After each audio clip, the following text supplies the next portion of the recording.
messieurs, je suis très heureux d'être avec vous ce soir dans ce lieu magnifique que je ne connaissais pas et je tiens à vous remercier. Je tiens à remercier Rodolphe pour cette invitation à échanger avec vous ce soir sur différents thèmes. Alors, Rodolphe a eu la gentillesse de me dire que le thème était libre. Et donc, en fait, ça met beaucoup de pression quand on a ce type de choix à faire. Et finalement, nous avons choisi quelque chose qui nous retient en commun entre Michelin et CMA-CGM, c'est la notion de mouvement. Alors, ce dont je voudrais vous parler, c'est le mouvement, mais comme générateur du progrès humain, pas l'agitation, le mouvement structuré qui nous emmène. Et d'ailleurs, en traversant Marseille tout à l'heure, j'ai découvert que euh, c'était intéressant, dès qu'on est dans les embouteillages, on a une autre notion de la vie. Et donc, le mouvement a d'autres vertus. Alors, le mouvement, pour nous, c'est la vie. Il est à l'origine de très grandes découvertes et à l'origine, en gros, des avancées humaines. Il y a très longtemps, lorsqu'on était dans notre tribu, dans un endroit, en fait, pour aller apprendre, pour aller découvrir, il fallait sortir, il fallait aller échanger avec d'autres. Ça, c'est le premier mouvement. Mais ensuite, il y a eu les grandes innovations qui sont liées à juste l'observation du mouvement physique qui a donné lieu aux grandes lois de Kepler et puis de Newton. Ensuite, il y a eu la maîtrise du mouvement et notamment ce qui a initié une accélération fulgurante du progrès industriel, c'est la machine à vapeur qui a, en convertissant l'énergie en mouvement, a permis de la première évolution et la première révolution industrielle de se produire.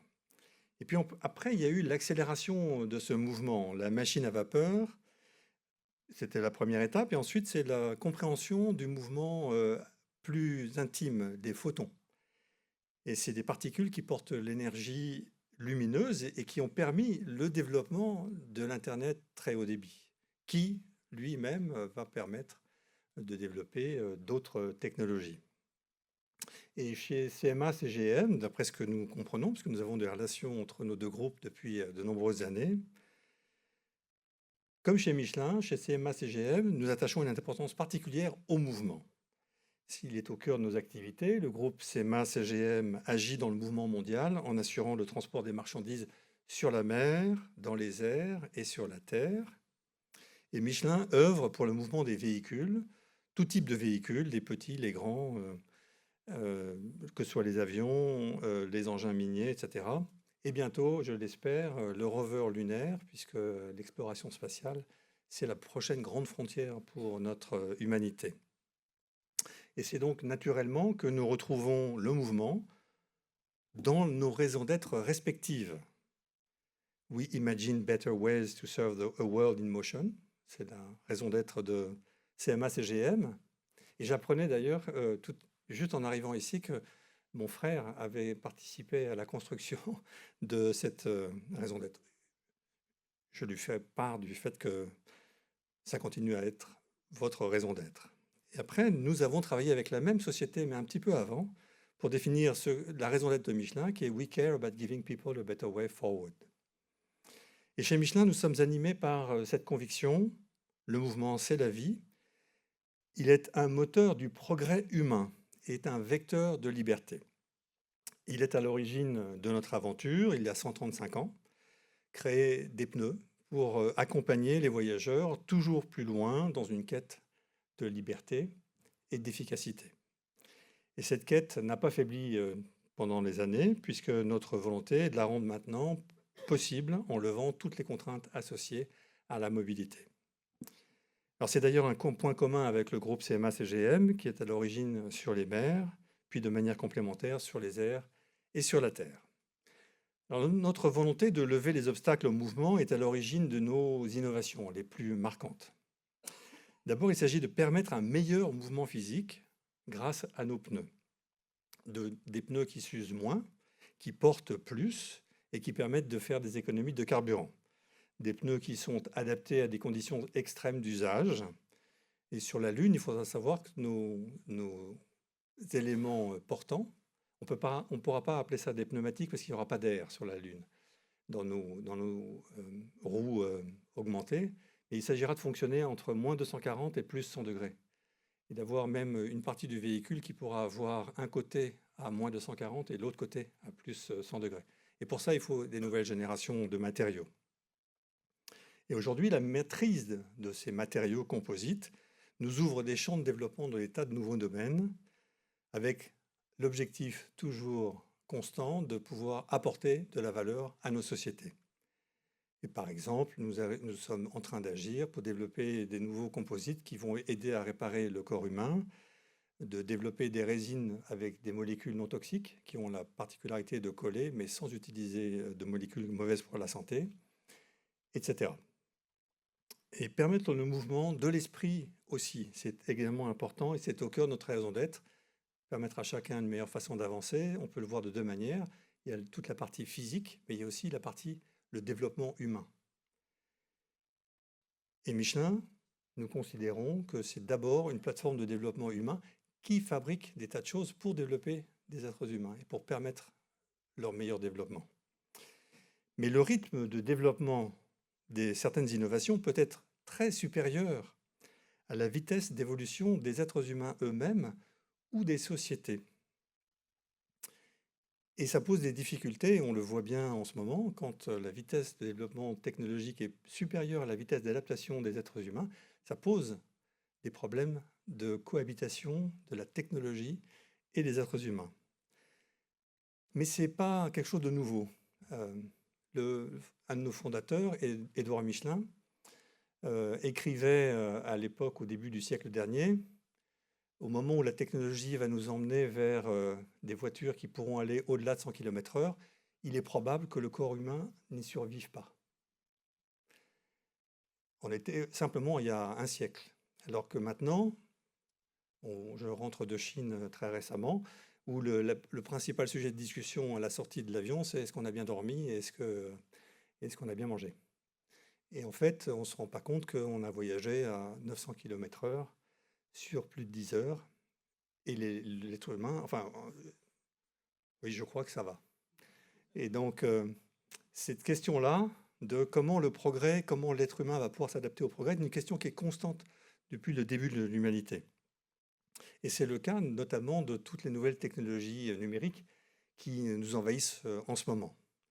Et l'intelligence artificielle générative, donc les fameux LLM, les Large Language Models, prennent une ampleur considérable depuis quelques années et impactent fortement nos vies individuelles, mais aussi nos vies collectives et nos sociétés. Et ces mouvements très rapides peuvent générer de l'angoisse et de la défiance vis-à-vis de ces technologies par les individus eux-mêmes. Et chez Michelin, nous sommes convaincus qu'un développement technologique sera vertueux et est vertueux à partir du moment où il se fait au service de l'humain et pas l'inverse. Et si vous remarquez d'ailleurs, c'est une grande discussion qui a lieu en ce moment avec les grandes sociétés qui sont en cours de développement de ces technologies. Et c'est est-ce qu'on va découper les tâches humaines en éléments très simples pour que la technologie puisse ensuite se substituer à l'être humain, ou est-ce qu'on met totalement ces nouvelles technologies au service des êtres humains pour leur permettre d'exercer mieux, plus fortement leur humanité.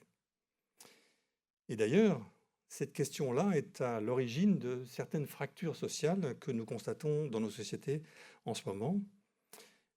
Fracture qui a son origine sur plusieurs endroits, mais un des premiers facteurs, c'est la capacité d'une certaine partie de la société de s'adapter à ces technologies rapidement pour pouvoir en bénéficier et pouvoir se développer à la même vitesse que le développement de cette technologie. Et ça, c'est de vrais défis de nos sociétés, et notamment de nos sociétés démocratiques. On a plusieurs exemples en ce moment. Alors, je le disais dans mon introduction, il y a deux types de mouvements, l'agitation et celui qui nous emmène quelque part. Le mouvement qui nous fait progresser, il est bien plus intéressant que l'agitation qu'on peut constater, qui est une autre forme de mouvement, mais qui ne mène nulle part. Alors, le mouvement, pour être vraiment générateur de progrès humain, doit être guidé par une vision. Il faut imaginer le monde dans lequel on veut être ou la destination à laquelle on veut aller. Et une des grandes forces de l'être humain, c'est d'imaginer un monde qu'il ne voit pas. Ça, c'est la très grande différence entre les nouvelles technologies et l'être humain, c'est que l'être humain est capable de projeter un résultat sur un monde qu'il ne connaît pas, qu'il n'a jamais vu. Alors que toute l'IA générative ne fait que agglomérer des données, mais est incapable d'inventer un monde.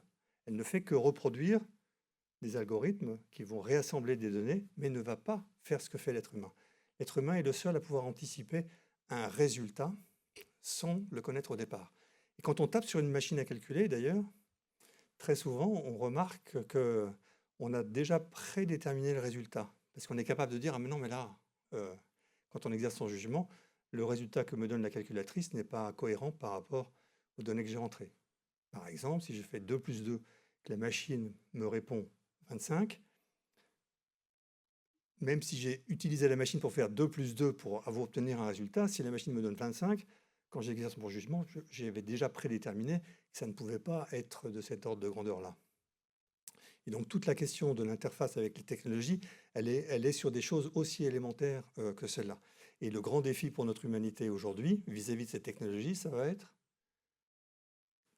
d'exercer son jugement et de revenir à des sciences beaucoup plus liées à notre humanité, la philosophie, les mathématiques, la science, pour être capable d'interfacer avec ces machines qui vont nous sortir à très grande vitesse des tas de résultats, mais dont on attend que l'être humain décide si ces résultats sont acceptables ou ils ne le sont pas. Et dans nos entreprises, la vision, je parlais de vision, est absolument indispensable pour pouvoir progresser.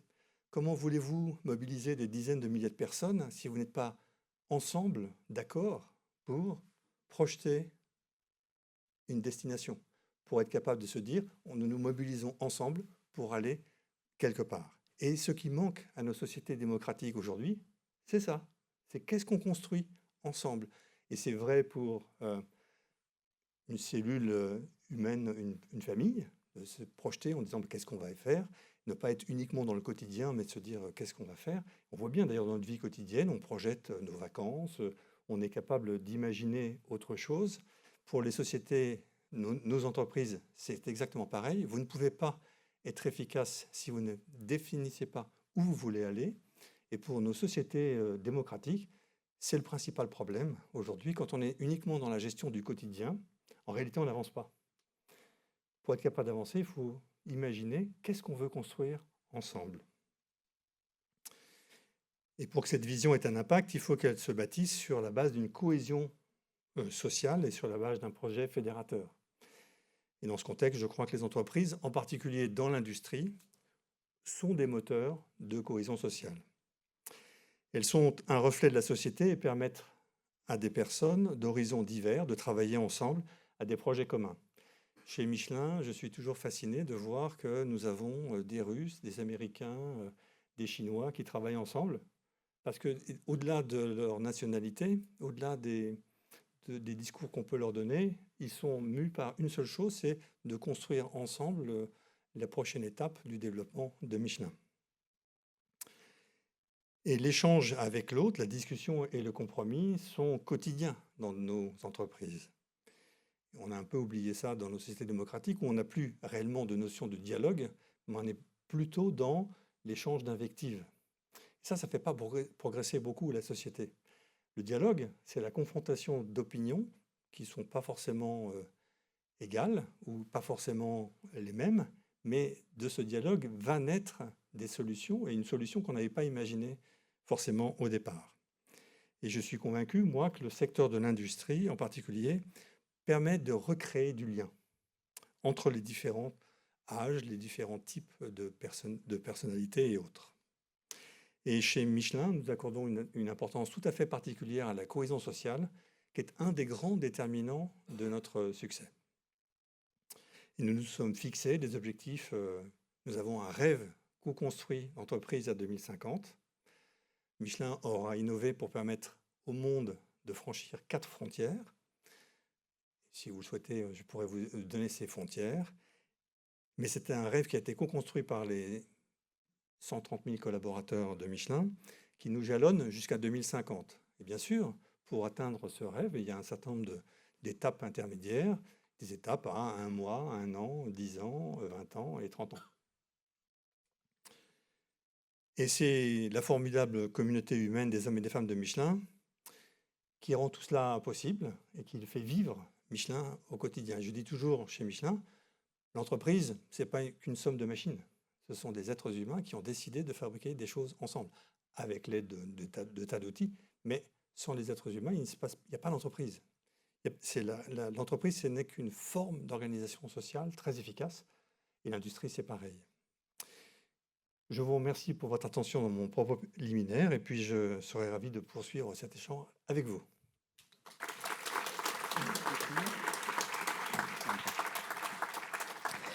Merci beaucoup, je vous en prie. Installez-vous, Florent Ménégo. Merci pour ces premiers éléments. On a évidemment parlé avec vous de mouvements. Vous observez la société et le monde économique, le monde institutionnel. Est-ce que vous diriez que le mouvement en France nous fait progresser actuellement? Donc il y a deux niveaux. Théoriquement, oui, mais aujourd'hui, il n'est pas certain que le mouvement se rapproche plus d'une coordination vers une vision. Et on est plutôt, à mon avis, en ce moment, plus proche de l'agitation que d'autres choses. Qu'est-ce qu'il faut, c'est ce que j'avais bien saisi, qu'est-ce qu'il faut pour activer ce mouvement? Vous l'avez dit tout à l'heure, une vision, une ambition. Vous qui êtes à la tête d'un grand groupe, Michelin, je le disais tout à l'heure, qui est une marque incontournable et très connue des Français. C'est cette vision pour entraîner aussi le monde économique et penser l'avenir? Oui, la vision est absolument indispensable pour pouvoir se mobiliser, pour pouvoir définir comment on va agencer nos ressources, qu'est-ce qu'on va faire ensemble. Quand une société n'a pas de vision, on gère le quotidien et dans le quotidien, on va gérer nos querelles, on va gérer des tas de sujets qui ne sont pas forcément des sujets critiques, mais par contre, ce qui va manquer, c'est comment je dépasse mon sujet individuel et comment je vais participer à une construction qui me dépasse. Et chez Michelin, chaque personne, bien sûr, reste une individualité, mais ce qui nous transcende, c'est justement cette vision commune. C'est notre volonté de participer à une construction qui nous dépasse. Quels sont les ingrédients? Parce que j'ai bien entendu votre propos autour de la vision, mais quels sont les ingrédients pour que ça marche? Parce que on appelle, et tout le monde appelle au collectif, hein, tout le monde appelle à se rassembler autour d'une ambition. Ça veut dire quoi derrière les éléments de langage? Euh, quand Notre-Dame a brûlé, on s'est dit on va se donner 5 ans pour reconstruire Notre-Dame. Et on a réussi à le faire. Et qu'est-ce qui s'est passé? On n'a pas défini le travail de chacun. On a dit il faut reconstruire Notre-Dame, on se donne 5 ans pour le faire. Et à ce moment-là, il y a toute une collectivité de différents types de métiers, en passant d'architectes, de coordinateurs de travaux, mais aussi des charpentiers, des électriciens, toute une communauté qui s'est mobilisée. Alors qu'au départ, ils n'étaient pas mobilisés ensemble. Et ils se sont mobilisés ensemble pour reconstruire Notre-Dame. Donc, moi, j'ai des idées pour la France, mais ce n'est pas mon sujet premier. Mais un pays a besoin d'avoir une vision. Par exemple, l'Europe. Quand on a construit l'Europe au départ, il y a eu une vision qui était d'arrêter de se faire la guerre entre pays. On ne se rend pas compte qu'en Europe, on se faisait la guerre entre pays environ tous les 20 à 30 ans. On vient de passer une période exceptionnelle de 70 ans sans guerre sur le territoire européen. Et donc cette vision nous a permis de construire l'Europe telle qu'elle est aujourd'hui. Mais on s'est arrêté là, en chemin, et on n'a pas été à l'étape d'après, qui est qu'est-ce qu'on veut faire maintenant de l'Europe, ensemble, une fois qu'on est en paix. Et c'est la grande différence que je vois. La Chine a une vision très claire. Les États-Unis avaient une vision. Aujourd'hui, c'est un petit peu moins clair. Mais il y a quand même une forme de mobilisation collective. Certains pays qui réussissent ont des pays où le Danemark a une vision. Mais la France, aujourd'hui, manque d'une vision commune. Vous citez la Chine, vous citez le Danemark, mais qu'est-ce qui traduit leur vision? Qu'est-ce qui, pour qu'on comprenne bien ce Ah, qui est ben, la vision de la Chine, par exemple? alors, la vision de la Chine, ils ont un jalonnement à 5 ans. Tous les 5 ans, ils ont un plan. Mais ils ont un plan à 10, 20 ou 30 ans. Hmm. Ils disent, voilà, dans 30 ans, voilà à quoi on veut ressembler. Si vous allez dans la ville de Shanghai, par exemple, nous avons une usine, nous avons 2 usines à Shanghai. On s'est posé la question de se dire, est-ce qu'on est positionné au bon endroit? Shanghai est une ville qui bouge énormément, qui se développe très rapidement. On se dit, est-ce que du jour au lendemain, on va nous demander de partir? Eh bien, quand vous voulez savoir qu'est-ce qui va se passer dans Shanghai dans 10 ans, 20 ans ou 30 ans, il y a un immeuble au centre de Shanghai, dans lequel, à chaque étage, vous avez Shanghai, Mhm. une maquette de Shanghai pour la décennie à venir. Donc vous montez, vous avez 10 ans, l'autre étage, vous avez 20 ans, l'autre étage de 30 ans. Donc nous, on est allé voir là, et on est allé regarder, on s'est dit, ah non, mais non, en fait, non, ça reste une zone industrielle pendant les 30 ans qui viennent. Et la ville se développe autour de cette vision, de cette maquette qui est imagée dans cet immeuble à Shanghai. Et le pays, c'est pareil. Il construit son développement autour de qu'est-ce qu'on veut faire au niveau industriel, qu'est-ce qu'on veut faire au niveau des services, qu'est-ce qu'on veut représenter dans le monde. Par exemple, il cherche à le développement des nouvelles routes de la soie. Mhm. C'est une forme de vision. C'est de l'expression d'une vision très claire en disant il faut que la Chine retrouve sa place dans le commerce international. Et donc pour ça, il faut qu'on ait développé de la logistique, il faut qu'on ait développé des ports, des voies ferrées, des systèmes.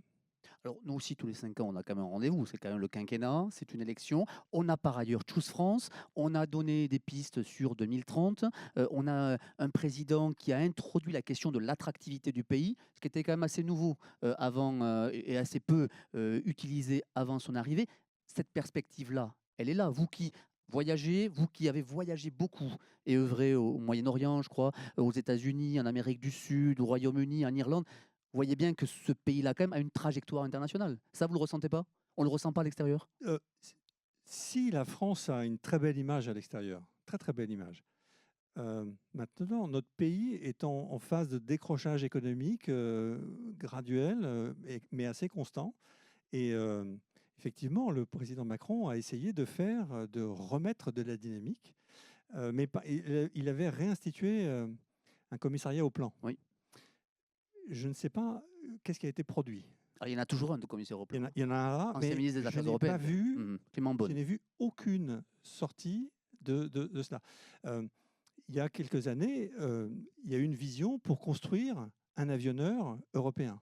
Ça a donné naissance à Airbus, qui était une vision co-construite entre les Anglais, les Allemands et les Français. Il y a eu un plan calcul. On aurait pu avoir Internet, en fait, puisque en fait, le plan calcul, il a donné lieu à l'époque au Minitel, mais il y avait cet élan-là. Il y a eu une vision autour du nucléaire. Il y a eu, donc on a su faire, on saurait faire. Il faut juste s'y mettre collectivement, en fait. L'intelligence artificielle, vous êtes un peu dur, par exemple. Il y a un plan, il y a une vision, 110 milliards d'euros annoncés, en tout cas, qu'on investit dans l'intelligence artificielle. Et le président Macron, là aussi, parce qu'il est à la tête de l'État, Ouais. annonce un plan qu'il considère massif.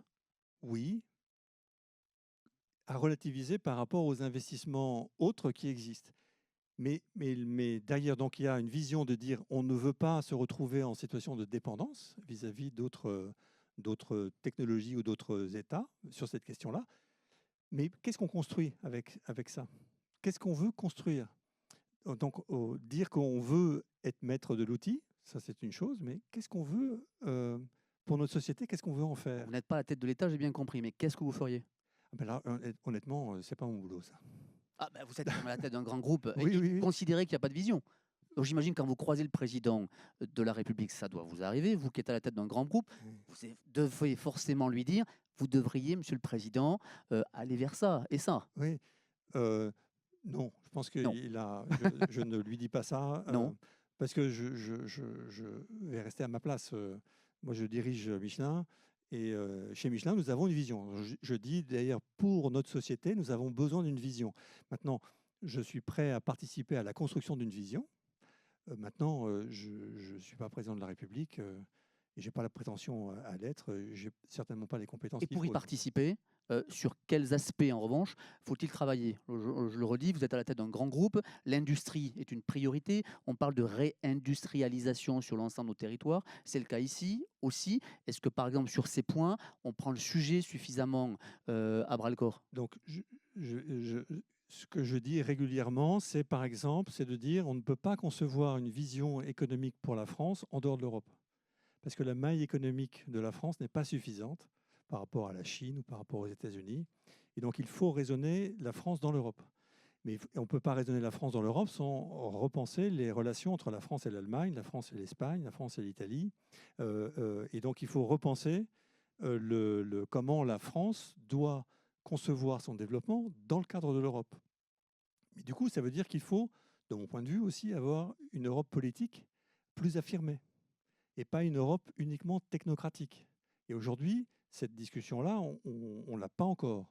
Elle commence à venir, mais on ne l'a pas encore. On le voit sur les questions de défense. Mmh. Les questions de défense, on se rend compte que si chaque pays y va de son initiative, ça ne marche pas. Il faut donc qu'on se coordonne. Ça ne veut pas dire de renoncer à ce qu'on est. Donc, quand on est chez Michelin, chaque personne est un cas unique. Et on ne demande pas à ce que chaque personne renonce à être ce cas unique. On demande simplement à ce qu'elle mobilise son unicité au service d'une autre dimension qui est le développement de Michelin. Est-ce que vous avez le sentiment qu'en France, on prend suffisamment en considération ce que disent les grands patrons, comme vous l'êtes, hein, qui pourraient faire aussi évoluer la société, faire mouvement dans la société? On a bien vu, et vous le dites en creux, je crois, que le modèle politique est parfois en panne, très en panne. Est-ce que le moteur économique peut changer la donne de notre pays? Alors, il doit le faire. Euh, je pense qu'une des raisons pour lesquelles aujourd'hui notre démocratie est en difficulté, c'est parce qu'en réalité, aujourd'hui, on a une grande partie de la société qui ne s'y retrouve pas. C'est-à-dire, en termes de- c'était à l'époque, je me souviens quand j'étais plus jeune, Jacques Chirac disait l'ascenseur, il est en panne au rez-de-chaussée, d'ailleurs au sous-sol. Et l'ascenseur social, il est où? Où est-ce qu'on en est C'était l'étage, mais de dire que euh, qu'est-ce qu'on fait en matière de formation? Alors, il y avait une très bonne initiative qui avait été prise autour de l'apprentissage. L'apprentissage, c'est une très bonne forme de développement de la formation qui permet au plus grand nombre de se confronter à la réalité. Nous, les entreprises, ce qu'on peut apporter, c'est une forme de réalité concrète dans l'enseignement. L'idée de diviser la sphère de l'enseignement de la sphère économique, de mon point de vue, est une grave erreur. Les pays comme la Chine ou les États-Unis ont raccordé les deux sphères. Il n'y a pas du tout euh, la sphère économique n'a pas mauvaise influence sur la sphère de l'enseignement. La sphère de l'enseignement a besoin à un certain moment de connecter les étudiants et la formation sur les réalités concrètes des entreprises. Donc, il y a énormément de champs à développer. Euh, donc, ce que je dis sur la France, c'est de dire, en fait, il faut concevoir la France au sein de l'Europe pour que ça fonctionne d'un point de vue économique. Et oui, la réindustrialisation, tout ce qui nous entoure, là, tout ce qu'on touche physiquement, a été fabriqué par l'industrie. Et donc, imaginez un pays dans lequel il n'y a plus d'industrie, ça veut dire que cette industrie physique qui interagit avec les êtres humains, elle est fabriquée ailleurs. Et donc, après, à ce moment-là, se posent des questions de dépendance, de souveraineté, d'autres questions qui ont lieu à ce niveau-là. Donc, l'industrie, elle est indispensable à l'économie, comme l'agriculture. Après, la question, c'est une question de dosage.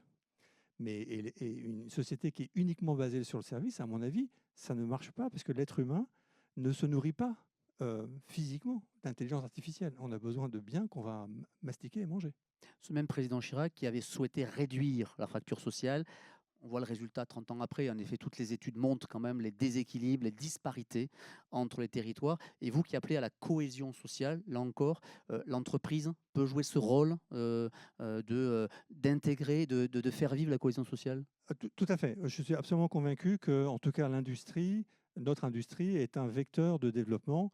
Nous visons à ce qu'au moins 20% des managers dans nos usines ou dans toute notre hiérarchie soient issus des premiers niveaux Mmh. d'entrée, c'est-à-dire des ouvriers derrière la machine ou des conducteurs de Fenwick dans les stocks, dans la logistique.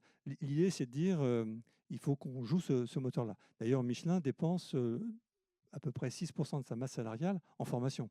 Parce qu'on pense que la formation, c'est, si Michelin est une plateforme de développement, Michelin, son rôle, c'est de mettre à disposition de chaque individu les moyens de pouvoir se développer. Mais après, c'est l'individu lui-même qui doit le décider. Mmh. Nous, on met en place tout un mécanisme qui permette à chacun de pouvoir se développer. J'avais beaucoup apprécié chez CMA-CGM. Rodolphe m'avait invité dans la grande salle de dispatch des Ouais. bateaux où j'avais été marqué par le fait que chaque pilote de navire, à un moment, doit passer dans sa carrière, dans son développement de carrière, à coordonner les autres navires. Et ça, c'est un mode de développement que je trouve tout à fait remarquable. D'ailleurs, j'en ai tiré des conséquences au niveau de Michelin sur comment on permet à des personnes qui vont prendre des grandes responsabilités de partager la vie. C'est un peu le vie ma vie Mmh.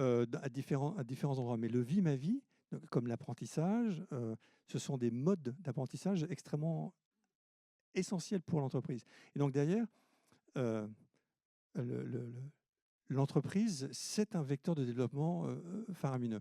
Et la cohésion sociale, c'est un gros problème. Quand vous avez une majorité de personnes qui ne s'y retrouvent pas, Mmh. la France a aujourd'hui, d'après les statistiques que j'ai vues récemment, euh, plusieurs millions de personnes qui sont en mode survie. Ouais. Ça, c'est un problème pour nos sociétés, une société développée. Donc la question de la répartition de la richesse, elle se pose. Mais, mais là, dans le débat, ce qui ne va pas, c'est que avant de se répartir la richesse, il faut l'avoir créée. Et aujourd'hui, c'est un débat qu'on n'a même plus. On ne se pose pas la question de savoir comment on va créer de la richesse. Mmh. On se pose la question à la marge de comment on va se la répartir, avec des solutions un petit peu simplistes, de mon point de vue. Mais la question des conditions de la création de la richesse, on ne se les pose plus. Et ça, c'est un vrai problème pour nos sociétés. Et nos entreprises, nous, la première chose qu'on cherche à faire, c'est à développer notre chiffre d'affaires Mais avant de s'occuper des autres lignes du compte de résultat. mais estimez-vous qu'aujourd'hui dans notre pays, tout est fait pour ne pas suffisamment produire, pour mettre des bâtons dans les roues des entreprises, pour aussi, minorer la question du travail? On a eu un ancien premier ministre qui n'est pas resté très longtemps, mais qui nous a expliqué qu'on ne produisait pas assez, qu'on ne travaillait pas assez. Peut-être avait-il raison, les 35 heures sont arrivées là, mais est-ce que vous, qui aussi observez cela, vous avez le sentiment qu'il faut remettre sur la table la question du travail?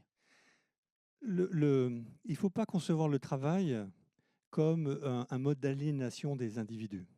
Et donc, moi, je considère que le travail, c'est une formidable opportunité pour une personne de pouvoir se développer et d'exercer ses talents. Et pour moi, c'est un accélérateur de développement personnel. Donc, il faut qu'on remette le débat de société autour de ces questions-là. Il faut revaloriser le travail. Alors après, la quantité de travail, il faut faire attention à ce que on ne reparte pas dans des travers dans lesquels il y a Mmh. trop de quantité de travail. À ce moment-là, c'est une autre forme d'aliénation. Mais je crois qu'il faut, moi je suis convaincu, il faut que il faut revaloriser le travail, parce que pour moi le travail est un facteur d'épanouissement.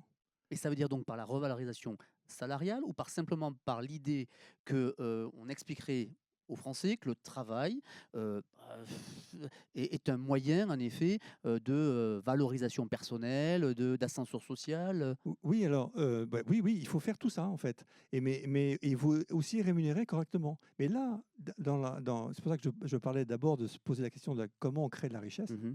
Si la base de la création de la richesse, c'est l'aliénation sociale, ça ne marche pas. C'est-à-dire que vous ne pouvez pas, les individus ont besoin de se projeter. Si vous les maintenez en mode survie, ça ne fonctionne pas. Donc la question de la compétitivité, pour moi, est une question essentielle dans notre économie, dont on ne parle pas. Euh, Ça fait très longtemps que j'ai plus entendu parler de la compétitivité. La compétitivité, c'est la compétitivité locale, Ouais. régionale, mais aussi globale, pour qu'on se pose la question de la capacité à développer la richesse. Mais une fois qu'on a fait ça, oui, il faut rémunérer correctement les individus. Michelin a mis en place un salaire décent pour tous ses salariés partout dans le monde. Mmh. Nous avons mis en place un système de protection universelle sociale, puisqu'on ne se rend même plus compte qu'en France, on a un système social magnifique, qui est incroyable. la carte vitale, c'est à la fois, quand j'utilise ma carte vitale à la pharmacie, j'ai toujours deux sentiments. Le premier, je dis, c'est incroyable de voir ce mécanisme incroyable. Et l'autre, je me dis, mais en fait, c'est effroyable. Je, je ne sais même plus quel est le prix réel du médicament. Donc, d'un côté, c'est génial au niveau facilité d'utilisation. De l'autre, je me dis, non, on a tellement développé le mécanisme qu'on ne se rend même plus compte de ce qu'on achète. Et ça devient un dû. Alors qu'en fait, non, c'est un système de répartition de la richesse, c'est un système de cohésion sociale, notre sécurité sociale, mais on a simplement oublié pourquoi on l'avait construit comme ça. Et bien après, il faut arriver à l'entretenir. Et donc, il faut se poser la question de la compétitivité de nos entreprises. Mais la compétitivité, si elle se fait uniquement sur des rabais salariaux ou sur de l'aliénation au travail, ça ne peut pas marcher. Et vous ne pouvez pas motiver un grand collectif humain. Chez Michelin, il y a 134 000 personnes qui sont hyper motivées. Le taux d'engagement de Michelin est de l'ordre de 85%, ce qui est très élevé. On est pendant le premier décile, mais c'est un travail de tous les instants. Mais il faut motiver des Chinois, des Ouzbeks, Michelin est présent dans 175 pays. Donc, les ressorts français ne sont pas ceux qui sont appliqués en Angleterre, en Espagne, au Portugal, etc. Par contre, le vecteur commun de tous, cette communauté, c'est que ce sont tous des êtres humains. Et quand on revient à l'essence même, et nous on promeut le fait que le travail est un mode de développement, mais il faut payer les gens correctement pour qu'ils ne soient pas en mode survie. Et donc ils puissent se consacrer mentalement, intégralement à leur travail. Mais ça veut dire aussi accompagner les problèmes du quotidien. C'est-à-dire qu'on ne va jamais empêcher une personne, si elle a un problème de plomberie, et le plombier qui peut passer qu'à 10h30 le matin, on va lui faciliter la vie plutôt que de l'empêcher d'aller s'occuper du plombier qui répare une fuite chez lui ou chez elle. Donc, il y en a une attention particulière. Oui, il faut avoir une attention simplement pour aider la personne à pouvoir se consacrer pleinement à son développement. Et quand elle va se consacrer pleinement à son développement, le produit dérivé, ça va être de la performance, ça va être du résultat. Et donc, du coup, c'est un mécanisme vertueux. Et ce qu'on a, de mon point de vue, tendance à avoir un peu oublié dans notre société. Patrick Pouyanné, qui était aux rencontres économiques d'Aix il y a quelques mois, au mois de juillet, disait « Je suis français, j'aime la France, je suis fier d'être français, je suis fier que mon entreprise soit en France. Mais si vous saviez tous les efforts que j'ai à faire pour rester en France, je pourrais évidemment quitter la France parce que tellement c'est complexe. » Est-ce que vous, évidemment, je connais à peu près votre réponse, vous allez me dire évidemment que non, mais ça vous a traversé l'esprit quand même de vous dire ce qu'on fait en France est compliqué, ça nous coûte, c'est difficile, probablement qu'on aurait pu imaginer un autre destin ailleurs? En réalité, la fuite, pour moi, n'est pas une bonne mode de résolution des sujets. Donc nous, on est très heureux en France. Par contre, je suis très exigeant avec mes enfants et je suis très exigeant vis-à-vis de mon pays aussi. Ouais. Voilà. Parce que je les aime, les deux. Mes enfants et le pays. Et donc vous attendez beaucoup de votre pays. Exactement. Merci beaucoup. On va passer aux questions. On peut l'applaudir, s'il vous plaît.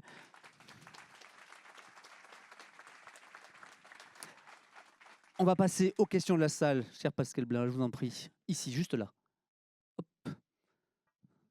Je vous en prie, présentez-vous. Bonjour, Monsieur le Président. Alors moi, je suis Pascal Blin, je suis le directeur de France Travail Provence-Alpes-Côte d'Azur. D'abord, petite anecdote pour vous avoir accompagné à Blanzy en 2009 sur le plan social et entre 2014 et 2021 en tant que directeur d'Auvergne-Rhône-Alpes, je peux témoigner par le concret de tout ce que vous avez dit et c'est vrai, ce n'est pas une posture. Alors moi, j'ai une question sur le salaire décent, hein, puisqu'on est dans un pays où sur 9 millions de pauvres, il y a 2 millions de pauvres qui travaillent. Donc, alors d'abord, merci d'avoir posé cette question, hein, puisque vous vous rattachez ainsi à une grande école qui remonte au 19e siècle. Mais enfin, c'est un vrai sujet en France aujourd'hui. Vous parliez d'ascenseur social. C'est vrai que le travail ne permet pas de sortir forcément de la pauvreté. Alors moi, j'aimerais savoir comment vous avez perçu le débat que vous avez initié sur le salaire décent et comment il a prospéré dans le débat public. Et puis finalement, avec le recul, qu'est-ce que vous en pensez ? Alors, Michelin a la chance d'être très innovant. Et donc, notre système social permet aussi cette innovation. C'est la capacité de se remettre en question en permanence et de pouvoir construire sa richesse demain. Et donc, du coup, la question de comment on se répartit la richesse, elle est possible parce que derrière, on a créé de la richesse. Donc, la question du salaire décent, je l'ai retrouvée, moi j'ai retrouvé plein de personnes qui se sont posées la question. Euh, Nous, on n'était pas là pour donner des leçons, hein. On était juste là pour dire, voilà, on l'a fait. Et d'ailleurs, euh, notre sujet, au moment où la presse s'est emparée de ce sujet-là, notre sujet, c'était l'innovation sociale, d'une manière générale. C'était non seulement notre flux d'innovation, il est sur les produits, sur les services, mais aussi sur notre rapport à la société et rapport à notre collectif dans la société, dans notre entreprise. Et donc, ça a généré beaucoup de débats très positifs. C'est-à-dire que c'est rentré en résonance parce qu'effectivement, ces questions sous-jacentes sont présentes. La question de la répartition de la richesse, la question de la rémunération du capital par rapport à la rémunération du travail, ce sont des questions assez essentielles pour nos sociétés. Et on s'aperçoit que notre capitalisme moderne, il est allé très loin et il a créé des écarts énormes. Et donc, il y a une partie de la société qui ne s'y retrouve plus. Et donc, c'est une difficulté quand votre travail, en fait, aliène votre développement. C'est-à-dire, au lieu d'être vecteur de développement, ça devient votre problème à gérer. Ça ne peut pas coller dans une société. Et donc, donc, nous, on a dit, voilà, nous, ce qu'on arrive à faire, c'est ça. Mais il y a des conditions, hein. Les conditions, c'est de créer de la richesse. Sinon, ça ne peut pas marcher. Et ça, c'est plus compliqué. Vous défendez un modèle tout à fait exemplaire, mais est-ce que le sujet, c'est pas que le jouet est cassé quand même en France, et que le système est cassé, et que ce que vous défendez n'adviendra jamais quand même? Eh bien, en fait, ça, je n'y crois pas. Moi, je suis profondément optimiste. Oui. Quand on a une usine qui ne marche pas, souvent, on met en place un système humain dans l'usine, un système de management différent, et l'usine peut se remettre à marcher.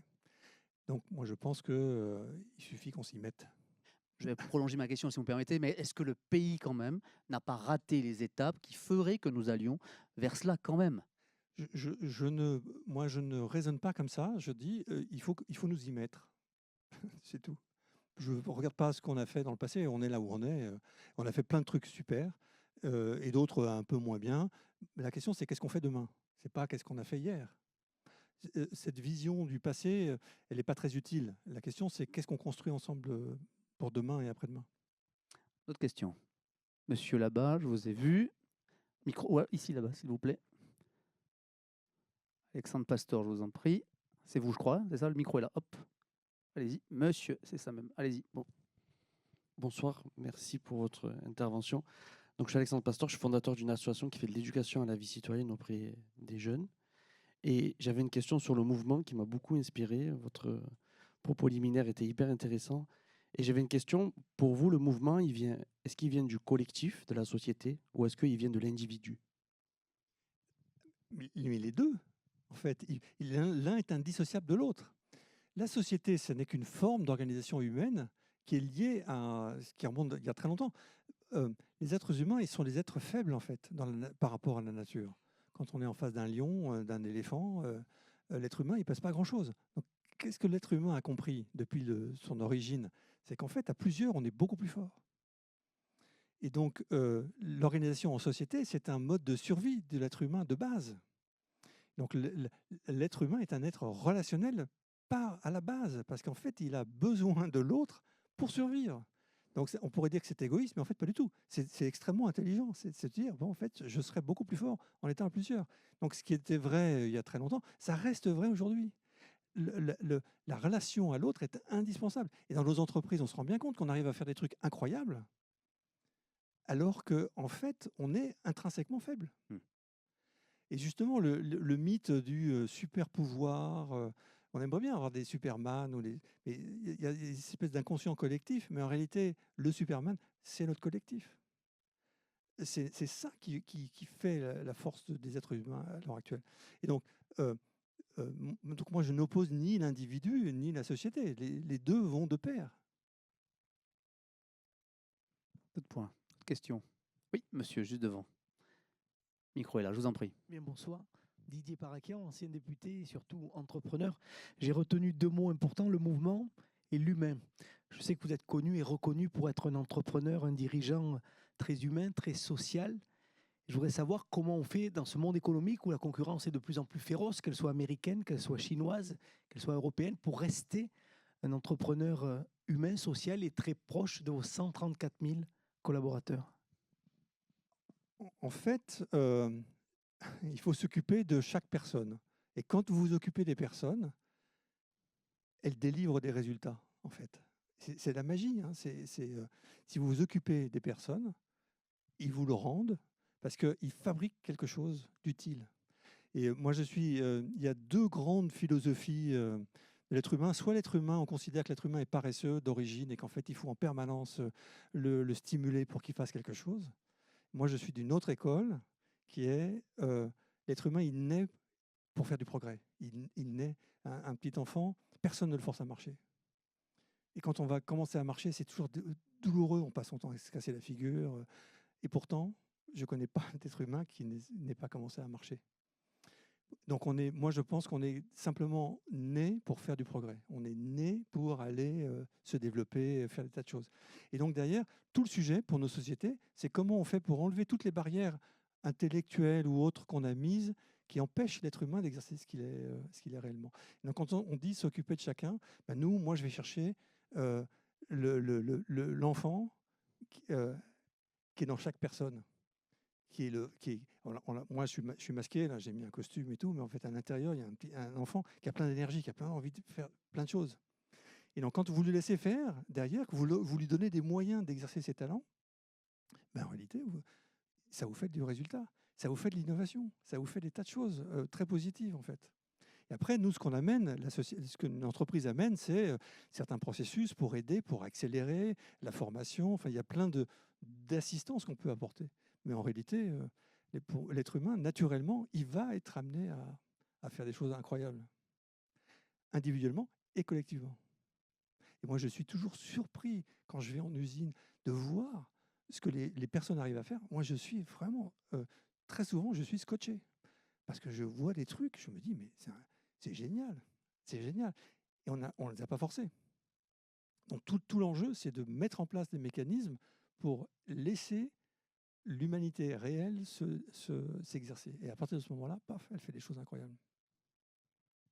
Vous a demandé d'intégrer le gouvernement? Non, pas du tout. Non, mais en plus, j'ai aucune compétence pour faire ça. Ah bah non, à vous écouter, attendez, vous avez quand même une grande ligne. Non, mais très sérieusement, on voit bien quand même qu'aujourd'hui, les gouvernements sont constitués d'hommes politiques. On a peu de chefs d'entreprise en réalité. Serge Papin, Hyper U, qu'il a été et qui sur les PME quand même est en train d'apporter notre souffle. Mais on voit bien aussi, et c'était une question sérieuse malgré tout, même si elle peut pas être très politique, mais la place du chef d'entreprise, du monde économique dans nos relais de décision, on voit bien que c'est de plus en plus utile, nécessaire. Vous parlez pas simplement de mouvement, il y a la question du management, il y a la question de faire vivre ensemble. Alors, je ne sais pas si le concept de vivre ensemble existe encore, mais agir ensemble, c'est quand même une nécessité dans notre pays. Alors, tout à fait. C'est-à-dire que moi, je ne fais aucune division entre le monde économique, le monde politique, le monde de l'enseignement. On a créé des divisions de manière artificielle. En fait, pour moi, ça n'a pas réellement lieu d'être. Il y a des formes de spécialisation importantes. Bon, quand je discute avec ces personnalités politiques, je les invite à venir voir toujours chez Michelin qu'est-ce qui se passe, de venir vivre un peu ma vie d'un ouvrier, d'un agent de maintenance, de regarder ça juste pour avoir cet éclairage-là. Et puis après, quand on me demande mon opinion, mon avis, ben, je le donne. Voilà. Mais je n'ai pas d'autres prétentions que ça. Bon, je ne sortirai pas davantage de réponses alors sur le sujet. J'ai essayé quand même. Est-ce qu'il y a d'autres questions? Oui, là-bas, une question. Allez-y, monsieur. Bonsoir, monsieur Franck Magarian. Je reviens sur ce que vous avez dit sur toutes les qualités qui font qu'une entreprise fonctionne, donc le progrès, l'envie d'avancer, l'esprit de cohésion, le pragmatisme, l'acceptation de regarder les faits tels qu'ils sont. Comment expliquez-vous que les mêmes individus, après, dans la société française, montrent de l'aversion au risque, plus de l'idéologie que du pragmatisme, et ce faisant, depuis plus de 40 ans, décline, comme vous l'avez dit, régulièrement vis-à-vis des autres grandes sociétés occidentales?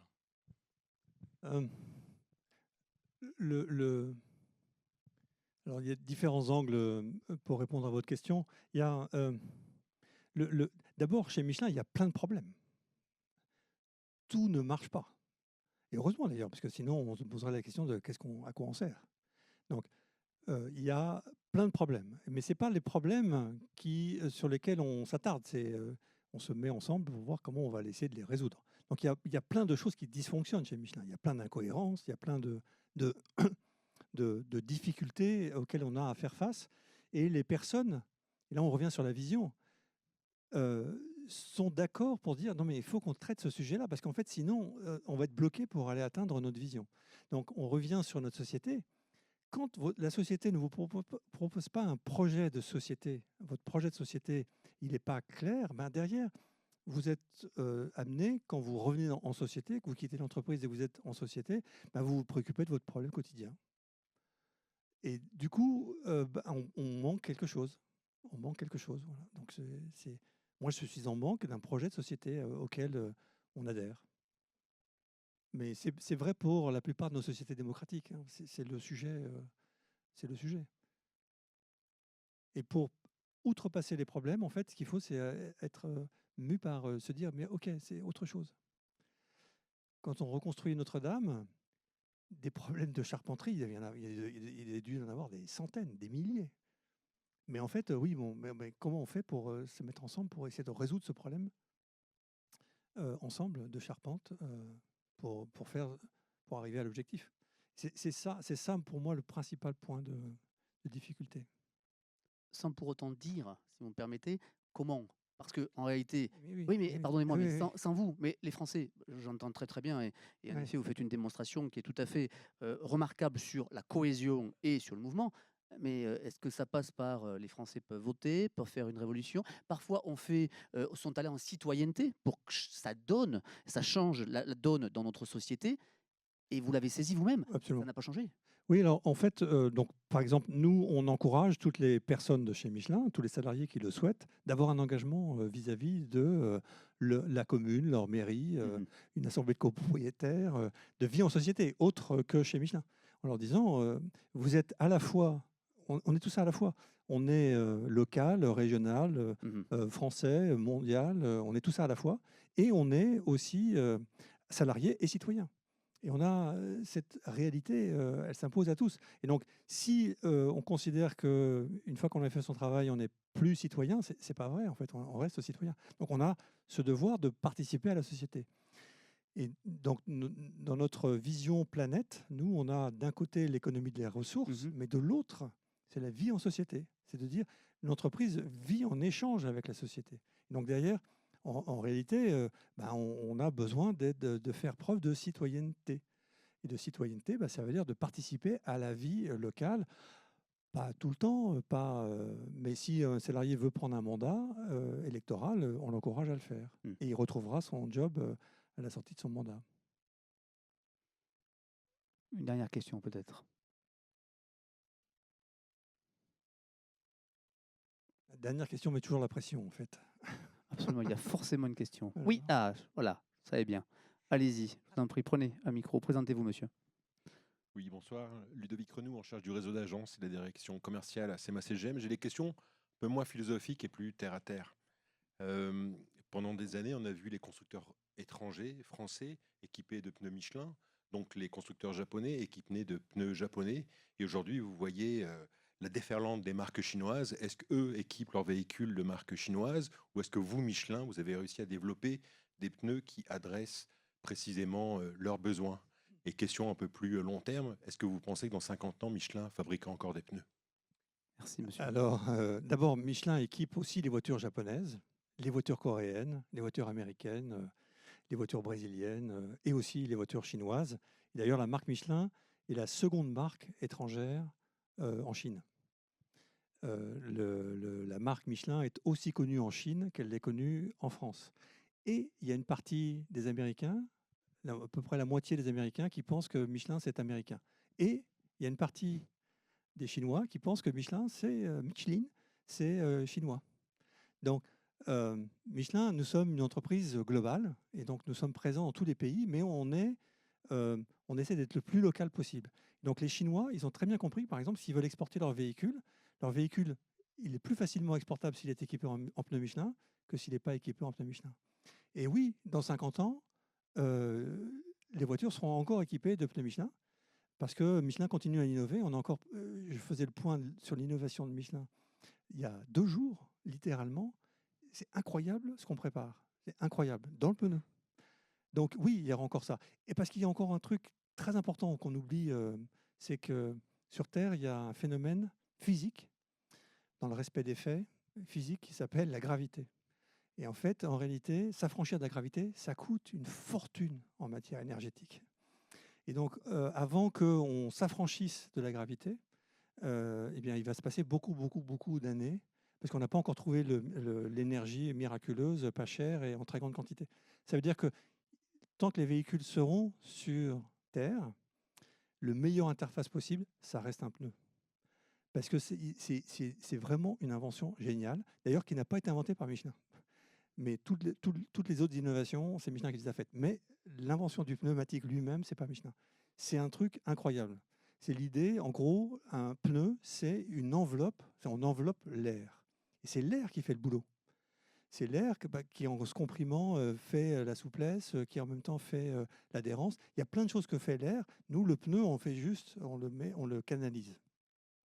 Donc dans ce mouvement-là, le pneumatique sert à canaliser le mouvement de l'air. Donc oui, Michelin sera encore là dans 50 ans. Pas que là. On sera aussi dans l'espace, dans le médical, dans plein d'autres choses sur lesquelles Michelin a énormément de compétences, puisque nous, on construit le leader mondial des composites qui changent la vie quotidienne des gens. Un grand merci, Florent Ménégo, qu'on peut applaudir s'il vous plaît. Merci beaucoup.